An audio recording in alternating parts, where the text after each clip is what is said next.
తో సన్నిధి వాడిపై ఉన్నటువంటి చేరాతలను తుడిసివేసి ఆరోహణమై వెళ్ళిపోయాడు మళ్ళీ తండ్రి వద్దకు.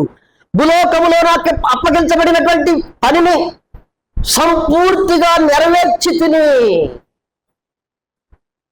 అప్పగించబడినటువంటి తండ్రి తీసుకున్నటువంటి, నేను చేస్తానని తీసుకున్నటువంటి కుమారుడు తన కార్యాన్ని సంపూర్తిగా నెరవేర్చి నీ కొరకై నా కొరకై తండ్రి కుడి పార్శ్వమున కూర్చొని నీ కొరకై నా కొరకై ఏం చేస్తున్నాడు? ఉత్తరివాదిగా, ఉత్తర ప్రత్యుత్తరాలు, నువ్వు ఒక వచనం నేను ఒక వచనం. తండ్రి నీ కొరకై, తండ్రితో మరలా పాపము చేయకుండునట్లు, చిన్నపిల్లలారా పాపము చేయకుండునట్లు నీ కొరకై విజ్ఞాపనకర్త అయిన తండ్రి కుడి పార్శ్వ ఉత్తరవాది ఒకడు ఉన్నాడు. ఆయనే ప్రభు అయినటువంటి యేసుక్రీస్తు ప్రభువారు. ఆయనే ధూపవేదిక, నీ పక్షముగా నా పక్షముగా విజ్ఞాపన చేస్తున్నటువంటి ప్రభు. అయ్యో ప్రభువా, ఆ కల్వరిలో నాయన నన్ను ప్రేమించి, ఆ కల్వరి ప్రేమను నాయనలో కుమ్మరించి నా కొరకై ప్రభువా మీరు బలి అయిపోయారు, రక్తాన్ని చిందించారు, చనిపోయారు, సమాధి చేయబడి నా పాపశాప రుణపత్రాన్ని బ్రేకులతో సంధించావయ్యా. సంధించడం మాత్రమే కాదు ప్రభువా, నన్ను ప్రేమించి నిరంతరము నా కొరకై విజ్ఞాపన చేస్తున్నటువంటి విజ్ఞాపనకర్త అయినటువంటి యేసుక్రీస్తు ప్రభువా, నిన్ను నేను స్తుతిస్తూ ఘనపరుస్తూ కృతజ్ఞతాస్తుతులు చెల్లిస్తూ ఉన్నాను అని దేవునిని నీవు నేను స్తుతించి ఘనపరిచి ఆరాధించాలి. ధూప వేదిక అది పునరుద్ధానుడైనటువంటి యేసుక్రీస్తు ప్రభు వారికి, విజ్ఞాపనకర్త అయినటువంటి యేసుక్రీస్తు ప్రభు వారికి అది సాదృశ్యంగా ఉంది. ప్రభునందు చదవండి ఇంకొకసారి యోహాను పత్రిక. సరే, దాన్ని అట్లా గమనించండి. అందరి బట్టి మనము ఆరాధించాలి. రెండవది 1 నుంచి 3 వచనాలు చదవమ్మా. నిర్గమాకాండము 30వ అధ్యాయము 1 నుంచి 3 వచనాలు చూస్తే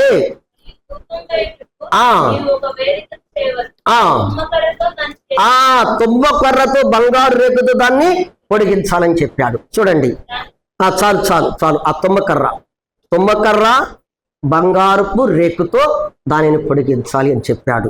మన ప్రభువు పరిపూర్ణమైనటువంటి దేవుడయ్యుండి, పరిపూర్ణమైనటువంటి దేవుడయ్యుండి మన ప్రభువు పరిపూర్ణమైనటువంటి మానవుడై ఉన్నాడు.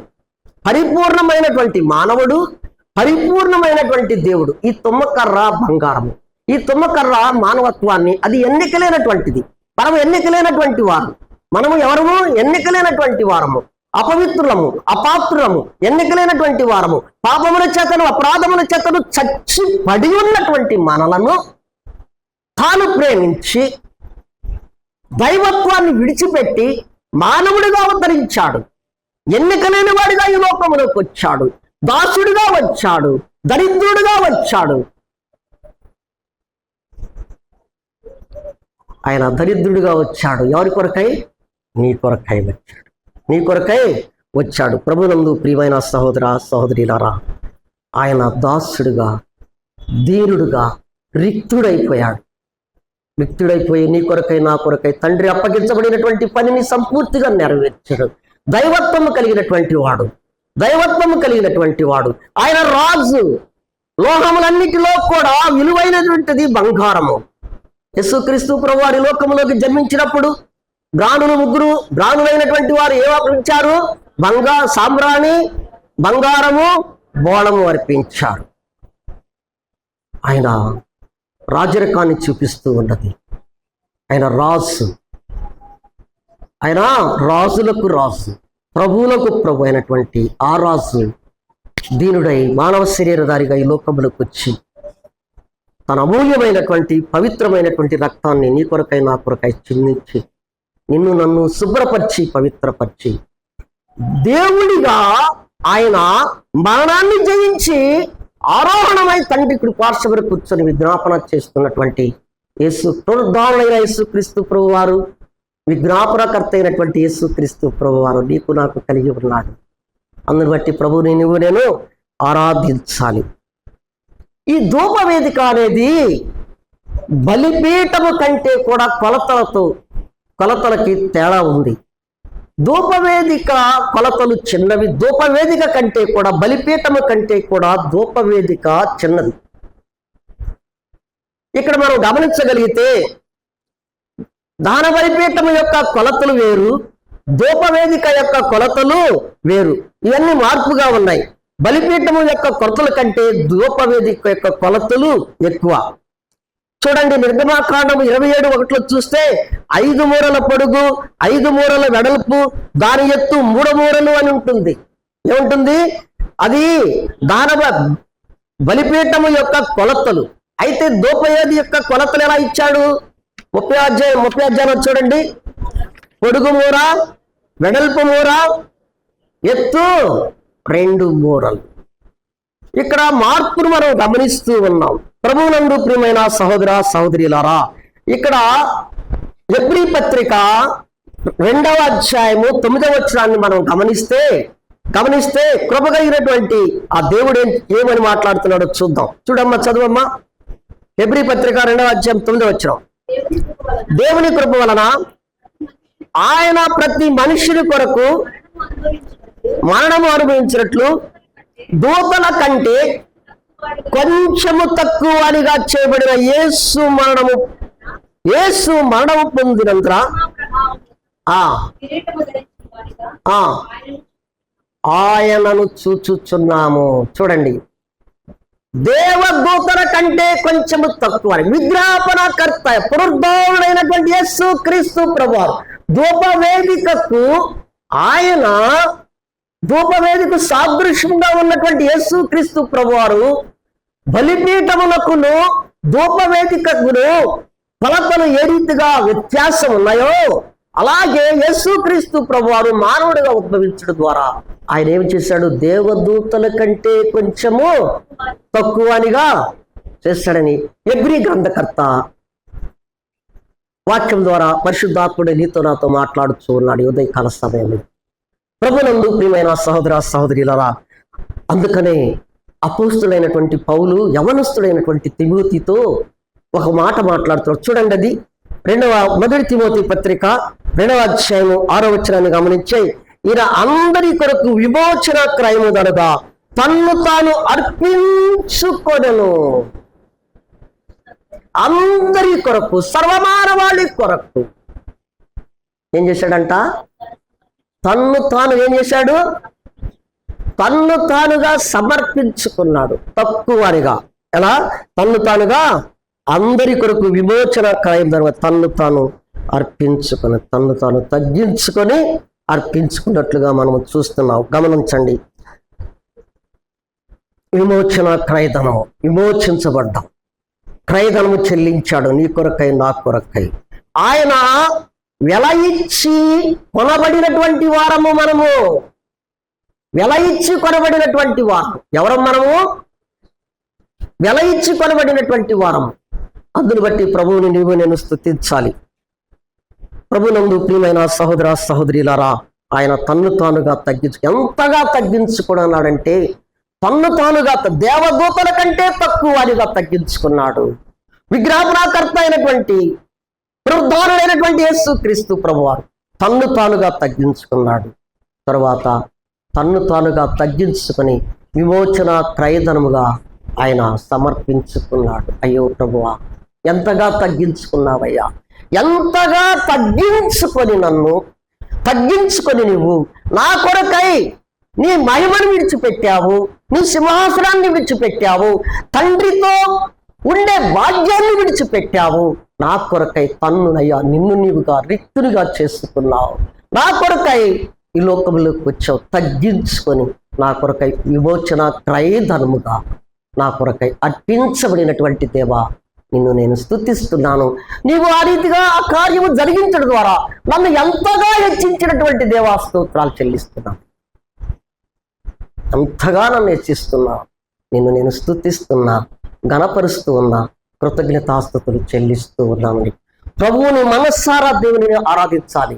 ప్రతి ఒక్కరూ రక్షించబడినటువంటి ప్రభువు తన్ను తాను తగ్గించుకొని రిక్తుడై విమోచన క్రయధనము చెల్లించాడు. క్రయధనము చెల్లించినటువంటి ప్రభువు యొక్క నామములో ఎంతగా దేవుని స్తుతించి ఆరాధించాలి. మౌనంగా ఉంటావా? మౌనంగా ఉంటావా? ఎందుకు రక్షించబడింది నిన్ను నన్ను? ఆదివారం ప్రభుపాద సన్నిధికి ఆరాధనకు వచ్చినటువంటి నీవు నోరు మూసుకొని మౌనంగా ఉండటానికి కాదు. నోరారా నోరారా దేవునిని ఎంతగా స్తుతించాలంటే అంతగా స్తుతించాలి. ప్రభునందు ప్రియమైన సహోదర సహోదరిరా, నిర్గమకాండం 30:7 చదువమ్మా. అహరోను ప్రతి దినము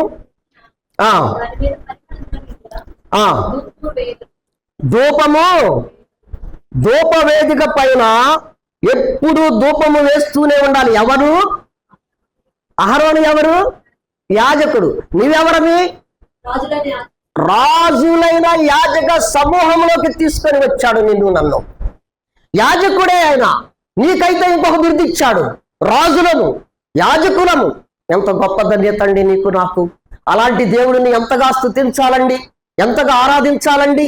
వారికి లేని ఆధిక్యత, ప్రత్యేకించబడినటువంటి వారు, ప్రత్యేకించబడినటువంటి యాజకత్వాన్ని ఏర్పరచుకున్నటువంటి లేవీ వంశస్థులు వారందరూ వారికంటే కూడా అభాగ్యులమైనటువంటి వారము, ఎన్నికలైనటువంటి వారము, చీకటిలో ఉన్నటువంటి వారము, ఈ లోకంలో ఉన్నటువంటి వారము, దుర్వాసన పట్టుతున్నటువంటి వారము, మనము దేనికి పనికిరానటువంటి వారము, దూరస్థులమైనటువంటి మనలను యేసుక్రీస్తు ప్రభు వారు ఏం చేశాడంటే రాజులైన యాజక సమూహంలోకి తీసుకొని వచ్చాడు.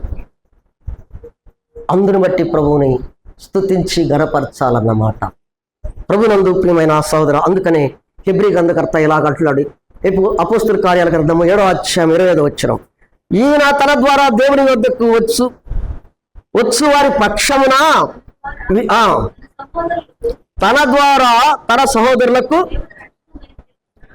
దేవుడు రక్షణ దయచేస్తున్నా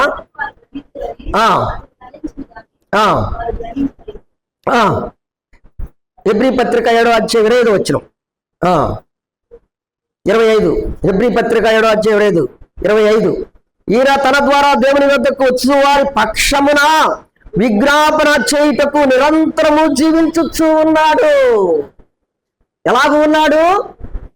నిరంతరము జీవించుచున్నటువంటి వాడు. ఎవరి పక్షముగా? తన వారి వద్దకు వచ్చిన వారి పక్షముగా. నీవు నేను ఎవరి వారి వద్దకు వచ్చాము? దేవుని తండ్రి వద్దకు వచ్చినటువంటి. ఎవరి ద్వారా వచ్చాము? యేసుక్రీస్తు ప్రభు ద్వారా వచ్చాము. నిరంతరము యాజకుడైనటువంటి వ్యక్తి ఆయన. యాజకుడు లేవీయుడు అహరోను పరిశుద్ధ స్థలంలో ఆయన ధూపము వేస్తూనే ఉండాలి. అయితే ధూపము అంటే ప్రార్థన చేయటం. ఈయనైతే నిరంతర యాజకుడైనటువంటి యేసుక్రీస్తు ప్రభువారు తన వద్దకు తీసుకొని, తండ్రి వద్దకు తీసుకొని వెళ్ళినటువంటి యేసుక్రీస్తు ప్రభువారు తన అమూల్యమైన రక్తము చేత కొని మనల్ని తండ్రి వద్దకు దగ్గర తీసుకొని వెళ్ళేట కొరకై ఆయన ఏం చేస్తున్నాడంటే నిరంతరము జీవించుచు ఉన్నాడు. ప్రభునందు ప్రియమైన సహోదర సహోదరిరా, ఆయన మనల్ని రక్షించుటకు శక్తివంతుడై ఉన్నాడు, సమర్థుడై ఉన్నాడు. ఆయన శక్తివంతుడై ఉన్నాడు. ప్రభునందు ప్రియమైన సహోదర సహోదరులారా, గమనించండి. ధూపవేదిక వద్ద యాజకుడు మాత్రమే ఉండాలి. ఆయనను ప్రభు ఏం చేశాడంటే దేవదూతల కంటే తక్కువనిగా చేయబడినటువంటి.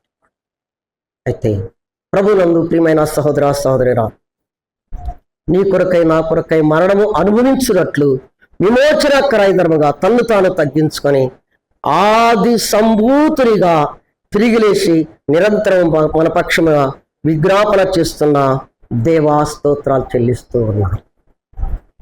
దేవదూతల కంటే కొంచెం తక్కువనిగా చేసుకున్నాం. మరణము అనుభవించినట్లు విమోచన క్రయధర్ముగా నా కొరకు తగ్గించుకొని ఆది సంభూతునిగా తిరిగి లేచి నిరంతరము నా పక్షముగా విజ్ఞాపనకర్త అయినటువంటి దేవా నేను స్తుతిస్తున్నానయ్యా అని దేవునిని మనం ఏం చేయాలా?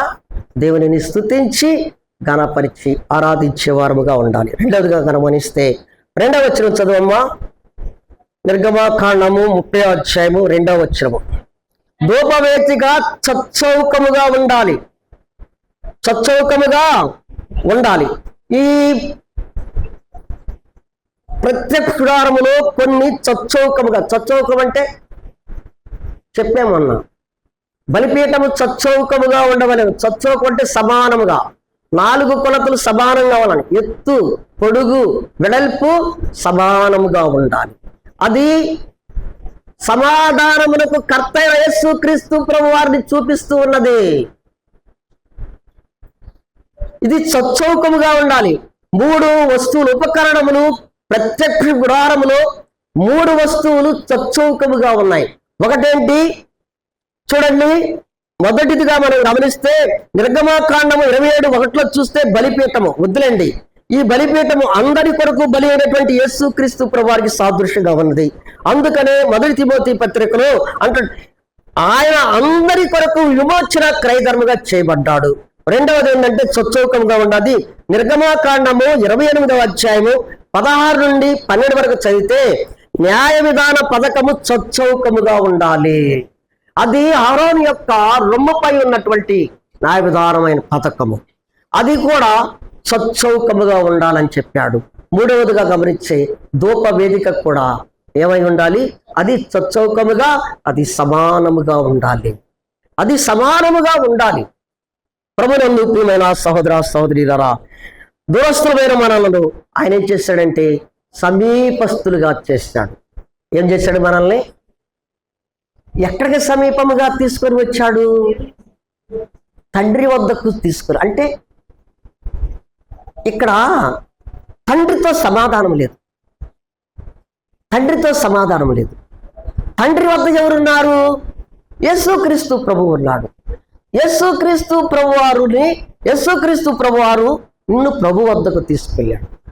ఆయన రాజులైన యాజక సమూహంలో తీసుకుని వెళ్ళి తండ్రితో నిన్ను కూర్చునే భాగ్యము, తండ్రితో సమానుడిగా చేసే భాగ్యము ఇచ్చాడు. దూరస్తులమైనటువంటి మనల్లో ఏం చేశాడు? దూరస్తులమైనటువంటి మనము, వాగ్దాన నిబంధన లేనటువంటి మనము, ఆయనతో మాత్రమే కాదండు, వారు ఇజ్రాయేల్ ప్రజలను ఆయన ఏర్పరచుకున్నాడు. ఆయన అక్షరాచారాలు వారివి, వాగ్దానములు వారివి, అన్ని వారివే. వాగ్దాన నిబంధన లేనటువంటి వారము, వాగ్దాన నిబంధన లేనటువంటి వారము, దూరస్తులము, అన్యాయస్తులము. అయితే ఇజ్రాయేలు యొక్క ప్రజలతో సమానముగా చేశాడు. ఏం చేశాడమ్మా? ఇజ్రాయేల్ ప్రజలతో మనల్ని ఏం చేశాడు? సమానులుగా చేశాడు. ప్రభువా, విజ్ఞాపనకర్త అయిన దేవా, మా ప్రభువా, పునరుద్ధారుడైనటువంటి ప్రభువా, నీవు మమ్మలను ఆ సిలువలో చేసిన కార్యము వలన ఇజ్రాయేల్ ప్రజలతో సమానులుగా మమ్మలను, వాగ్దాన నిబంధన లేనటువంటి వాడనయ్యా, నిబంధన లేటి దాన్నటువంటి వాడన్నయ్యా, దూరస్తుడునయ్యా, అయ్యా, అలాంటి నన్ను ప్రేమించి ఆ కుమారుని యొక్క సిలువ కార్యము ద్వారా నన్ను ఇజ్రాయేల్ ప్రజలతో సహపౌరులుగా చేసినటువంటి దేవా, నిన్ను నేను స్తుతిస్తూ ఉన్నాను అని దేవునిని మనము స్తుతించే వారుగా ఉండాలి. మూడవ వచనం చదువమ్మా. అలాగే నిర్గమాకాండము 30వ అధ్యాయము 3వ వచనం. దానికి 4 కొమ్ములు కలవు. కొమ్ము ఏం చూపిస్తుంది? కొమ్ము ఏం చూపిస్తుంది? శక్తిని చూపిస్తూ ఉంది. రెండవది స్వార్థను ప్రకటించేదిగా చూపిస్తూ ఉంది. 2 చూపిస్తూ ఉంది. ప్రభునందు ప్రియమైన మనము బలహీనులము. మనం ఎవరము? బలహీనులమైనటువంటి మనం ఏం చేశాడు? ఆయన బలపరుస్తున్నాడు. ఎలాగూ బలపరుస్తున్నాడు? జీవాక్షము ద్వారా బలపరుస్తూ ఉన్నాడు. ఆయన విజ్ఞాపన ఒక్క సెకండ్ మానివేస్తే, తండ్రితో మొరపెట్టుట ఒక్క నిమిషం ఆగిపోతే మనము నిర్మూలమైపోతాం. అంతే, మనం బ్రతకలేము ఈ లోకంలో. రక్షించబడినటువంటి నీవు నేను కూడా ఈ దినము ఈ రీతిగా ప్రభుపాద సన్నిధిలోకి వచ్చి మనము ఆరాధిస్తున్నామంటే ఆయన బలవంతుడైనటువంటి దేవుని యొక్క ఆ బలమైనటువంటి విజ్ఞాపనే కారణం. ఆ విజ్ఞాపనే మనం ఈ లోకంలో ఉన్నాం, శరీరంలో ఉన్నాం, బలహీనతలో ఉన్నాం, చూపులోను, ఆలోచనలోను, నడకలోను, పడకలోను, సమస్తములోనూ మనం బలహీనులమే. బలహీనమైనటువంటి మన కొరకై బలవంతుడైనటువంటి దేవుడుగా ఈ లోకంలోకి వచ్చాడు.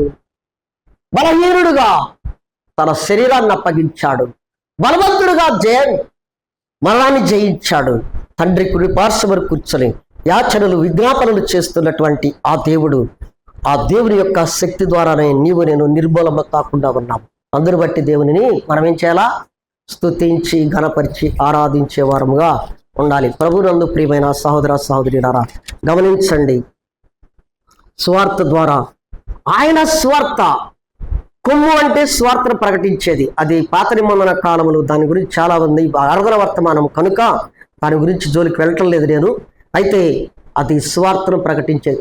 స్వార్థను ప్రకటించినప్పుడు, దేవుని వాక్యమును ప్రకటిస్తున్నప్పుడు, దేవుని యొక్క వాక్యము ద్వారా పట్టబడినటువంటి వారు, అయ్యో నీ అమూల్యమైనటువంటి వాక్కులు ప్రకటించగా ప్రభువా, అట్టి వాక్యము నా హృదయంలో భద్రపరుచుకొని నీ సన్నిధికి చేరగలుగుటకు కృపనిచ్చిన దేవా స్తోత్రాలు చెల్లిస్తున్నానని దేవునిని మనము స్తుతించాలి. సర్వశక్తి కలిగినటువంటి వాడు ఎవరైనా దేవుడు, విజ్ఞాపనకర్త అయినటువంటి దేవుడు ఎలాంటి దేవుడైనా సర్వశక్తి కలిగినటువంటి వాడు. అందుకనే ఫిలిప్పీ పత్రికలో అపోస్తులైనటువంటి పౌలు ఫిలిప్పీలో ఉన్నటువంటి సంఘానికి ఒక విషయాన్ని తెలియపరుస్తూ ఉన్నాడు. అదేంటంటే చూడండి, ఫిలిప్పీ పత్రిక 3వ అధ్యాయం 21వ వచనం, ఆయన శక్తిని బట్టి మన దేన శరీరం చదవమ్మ సమస్తమును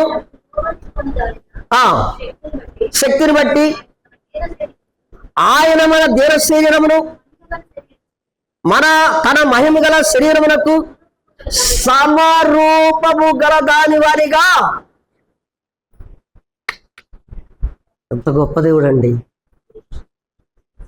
దీన శరీరము, ఎన్నికలేని శరీరము, దుర్వాసన కొట్టుచున్నటువంటి శరీరము, సీకిపోయి ఇక దీనికి ఎట్లయినా చెప్పుకోవచ్చు. నీకు ఎన్నో ఉంటాయి అన్నమాట, చెప్పుకుంటుంటే ఎన్నో ఉంటాయి.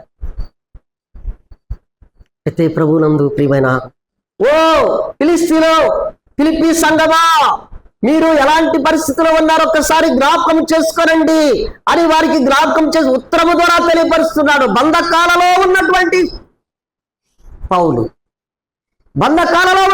పౌలు వారి యొక్క దేనస్థితిని జ్ఞాపకం చేసుకోవచ్చు. మహిమ కలిగిన శరీరముగా, తన స్వరూపంలో మహిమ గల శరీరముగా చేశాడయ్యా అని చెప్తున్నా. ఈ మధ్యాహ్న కాల సమయంలో నీతో నాతో వాక్యము ద్వారా మాట్లాడుతూ ఉన్నాడు. మనల్ని ఏం చేశాడు ఆయన? మన దీన శరీరమును ఎలా చేశాడు? సువార్త ద్వారా చేశాడు. ప్రభునందు ఆయన శక్తి ద్వారా అదే కొమ్ము అంటే శక్తి కలిగినటువంటిదని సువార్త అని అర్థం అన్నమాట. 4-5 వచనాలు చదివితే నిర్గమాకాండము 30వ అధ్యాయము 4-5 వచనాలు కానీ చదివితే ధూపవేదిక మోత కర్రలు చూపిస్తూ ఉన్నాయి. వారు ఈ కర్రలు ఎందుకు పెడుతున్నారు? దానికి కర్రలు పెట్టారు, దేనికి? బలిపీఠానికి కూడా కర్రలు పెట్టారు. వారు ప్రయాణంలో ఉన్నారు. వారు ఐగుప్తు చెరలో నుండి బయటకు వచ్చిన తర్వాత నాకు ఒక ప్రత్యక్ష గుడారాన్ని నిర్మించమన్నాడు దేవుడు. మోషేతో చెప్పాడు.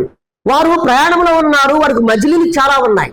వారు చేరవలసినటువంటి స్థానానికి 11 దినాల్లోనే చేరతారు. వీరి అవిధేయత వల్ల 40 సంవత్సరాలు చుట్టూ తిరుగుతానే ఉన్నారు గుండ్రంగా. వారు వెళ్ళేటప్పుడు దేవుడు వారి మధ్య ప్రత్యక్ష గుడారం ఉండాలంటే ఆ ప్రత్యక్ష గుడారం ఉన్నటువంటి ఉపకరణాలను మోసుకొని వెళ్ళాలి. ఈ దీప వేదికను కూడా మోసుకొని వెళ్ళాలి. అది భుజాలపై మోపుకొని వెళ్ళాలి. వారు ఎక్కడ గుడారాలు వేసుకుంటే అక్కడికి వెళ్ళాలి. ప్రత్యక్ష గుడారాన్ని వేయాలి. ప్రత్యక్ష గుడారంలో ఈ ఉపకరణాలన్నీ కూడా ఏ స్థానంలో పెట్టాలో, ఎలా పెట్టాలో కొండపై చూపించినటువంటి దేవుడు మోషేకి కనబరిచిన విధముగానే బెసలేలుకు చెప్పాడు. తీసుకొని వచ్చి అక్కడ పొందినటువంటి ఉపదేశాన్ని తీసుకొని వచ్చి బెసలేలుకు చెప్పాడు. బెసలేలు ఏం చేశాడంటే సహకారులతో కూడా కలిసి దేవుడు ఏది చెబితే, ఎలా చెబితే అలా చేశాడు. ఈరోజు చిన్నపరిమిలో ఉన్నారు వారు, మళ్ళీ ప్రయాణమై వెళ్ళి తెనాలి వెళ్ళారు అనుకో. తెనాలిలో అక్కడ మజిలీ ఉంది వారికి. అది ఎన్ని దినాలు ఉంటారో తెలియదు. వారి మధ్య ఉండాలి. దేవుడు అంటే ప్రత్యక్ష ద్వారాన్ని అక్కడ అయ్యాల్సింది. ఈ సామాన్లు ఉపకరణాలన్నీ తీసుకొని వెళ్ళాలంటే లేవీలు వారు మోతలు మోస్తూ వెళ్ళాలి. 4 భుజంపై మోపుకొని ఇలాగూ ఏదైతే మోతకర్రలు ఉన్నాయో అదేం చూపిస్తున్నది?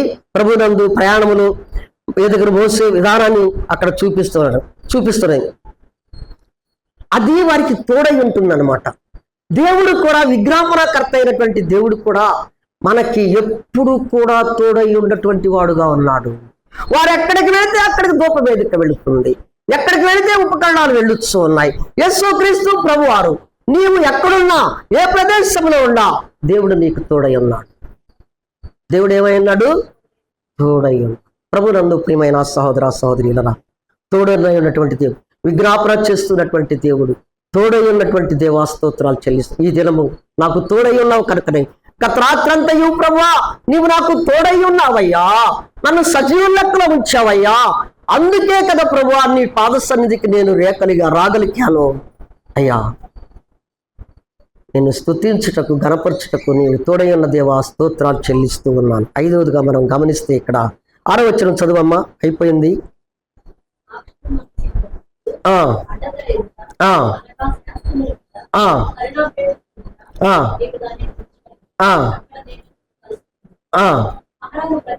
నిన్ను నేను ఎక్కడ కలుసుకోవాలంట?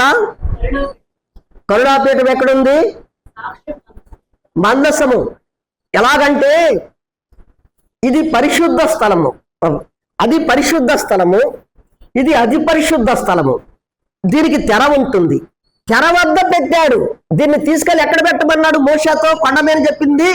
కొండ మీద చెప్పిన విధంగానే ఏం చేశాడంటే ఆ కరుణాపీఠమునకు సమీపముగా, కరుణాపీఠమునకును అతి పరిశుద్ధ స్థలమునకు, పరిశుద్ధ స్థలమునకు తెరడ్డుగా ఉన్నది. ఆ తెర పక్కనే పెట్టాడు.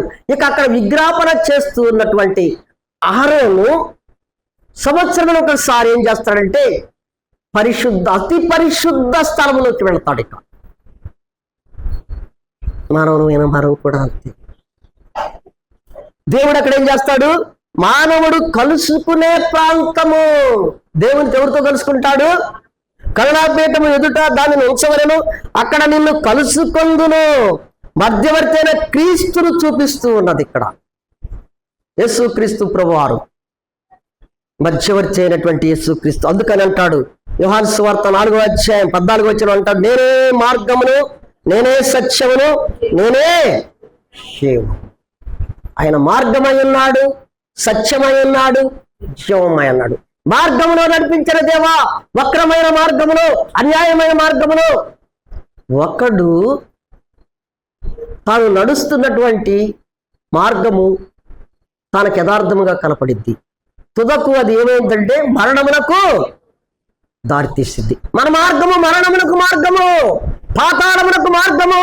మన మార్గము ఎలాంటి మార్గం అంటే అపవాది నడిచే మార్గంలో వెళుతున్నటువంటి నిన్ను నన్ను కూడా సత్యమైనటువంటి ప్రభువు, వృద్ధాలుడైనటువంటి ప్రభువు, ఆ ప్రభువు విజ్ఞాపనకర్త అయినటువంటి ప్రభువు, ఆ ప్రభువు నిన్ను నేనే మార్గములు, ఆయన మార్గములోకి తీసుకుని వెళ్ళాడు. ఆయన జీవాన్ని ఇచ్చాడు. ఆయన ఏమన్నాడు? ఆయన సత్య మార్గంలోకి నిన్ను నన్ను నడిపించాడు. అందుని బట్టి ప్రభువును స్తుతించాలి. తీరా చివరిగా చూస్తే ఎఫెసీ పత్రిక 2వ అధ్యాయము 17-18 వచ్చిన చదువు ముగించుకుందాం. మరియు ఆయన వచ్చి దూరస్తులైన మీకును సమీపస్తులైన వారికి సమాధాన స్వార్థను ప్రకటించి ఆయన ద్వారానే మనం ఉభయనము ఒక్క ఆత్మయందు ఎక్కడికంట మధ్యవర్తి అయినటువంటి వ్యక్తి ఏం చేయాలి? ఇప్పుడు ఉభయములను ఏకం చేసి ఎవరి వద్దకు తీసుకొని వెళ్ళాలి? తండ్రి వద్దకు తీసుకొని వెళ్ళాలి. అదే చెప్తాడు ఎఫెసీ పత్రికలో. ఎఫెసీలకు రాస్తూ ఆయన చెరసాలలో నుండి రాస్తున్నాడు. ఇవన్నీ అపోస్తులైనటువంటి పౌలు. చెరసాల పత్రికలు అంటారు వీటిని, చెరసాల పత్రికలు అంటారు వీటిని. చెరసాలలో ఉండి ఎఫెసీ సంఘస్థులారా మీరు గమనించారా? మన స్థితి ఇలాంటిదయ్యా. ఆయన మధ్యవర్తి అయినటువంటి క్రీస్తు మనల్ని ఉభయులను, ఇజ్రాయేల్ ప్రజలను మనల్ని ఆయన ఐక్యపరిచి తండ్రి వద్దకు స్వార్థను ప్రకటించి ఆయన ద్వారానే ఒక ఆత్మయందు ఆయన సన్నిధికి చేరగలుగుతూ ఉన్నాం. ఆత్మ ఉన్నటువంటి యేసుక్రీస్తు ప్రభు, మధ్యవర్తి అయినటువంటి యేసుక్రీస్తు ప్రభువారు నీకు నాకు కలిగి ఉన్నాడు. అందుని బట్టి ప్రభువుని ఆరాధించాలి. ధూపవేదిక, ధూపపీఠము, ధూపవేదిక విజ్ఞాపనకర్త అయిన యేసుక్రీస్తు ప్రభు వారికి సాదృశ్యముగా ఉంది. ప్రభునందు ప్రియమైన సహోదర సహోదరులారా, దానిలో ఉన్నటువంటి మర్మాల దేవుడు నీతో నాతో మాట్లాడి ఉండగా నీవు నేను కూడా ఈ మధ్యాహ్న కాల సమయంలో ప్రభువుని, మన విజ్ఞాపనకర్త అయినటువంటి యేసుక్రీస్తు ప్రభు వారిని నామములు తండ్రిని ఘనపరిచి మహింపరిచి ఆరాధించబద్దులమై ఉన్నాం. దేవుడి వాక్యం ఆస్వాదించుగాక. ఆమేన్.